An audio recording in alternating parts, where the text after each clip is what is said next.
Welcome to Romer's Destination. Today we are diving into a powerful biblical narrative that reveals the ancient practice of meditation.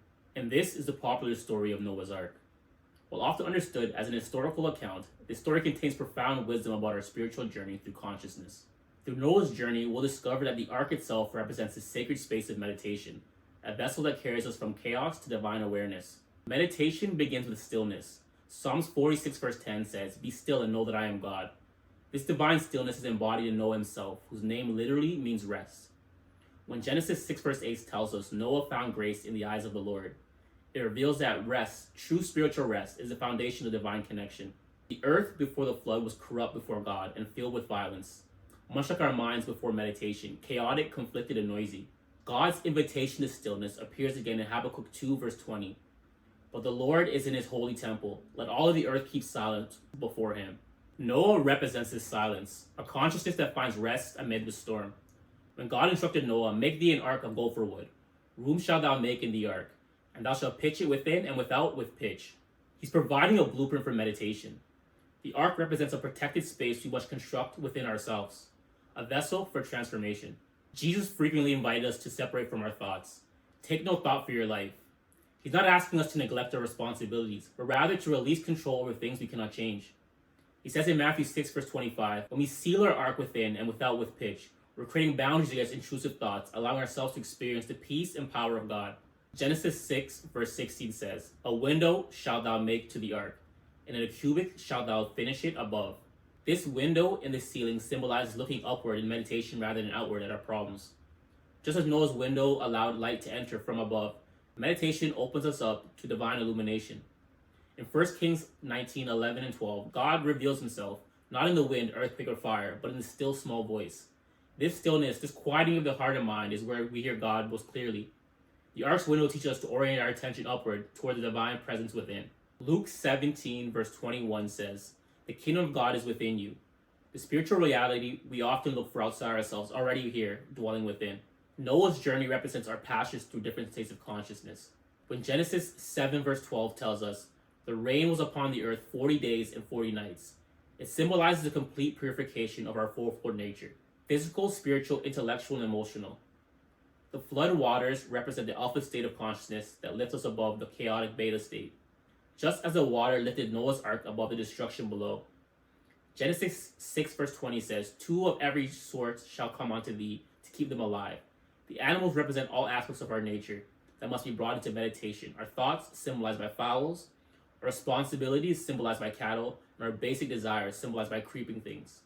Nothing is rejected, all is transformed. Genesis 7 verse 2 states, "Of every clean beast thou shalt take to thee by sevens the male and the female." The sevens represent divine intervention, spiritual perfection, and the seven chakras that are activated during meditation. This parallels the single eye Jesus speaks of in Matthew 6 verse 22. "The light of the body is the eye. If therefore thine eye be single, the whole body shall be full of light." In meditation, we align with this single vision known as the third eye that fills our perception with divine light.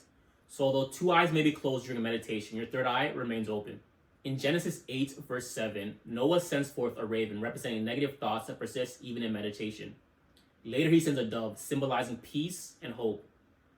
Finally, the dove returns with an olive leaf, showing that the water has receded and new life is possible. The olive leaf represents the evidence of transformation, proof that our meditation practice is bearing fruit.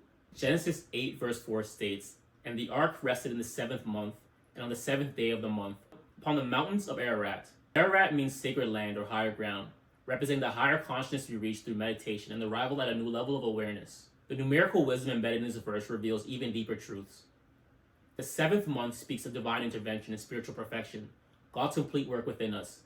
The 17th day carries its own message. When we add 1 plus 7, we get 8, the number of rupture and separation.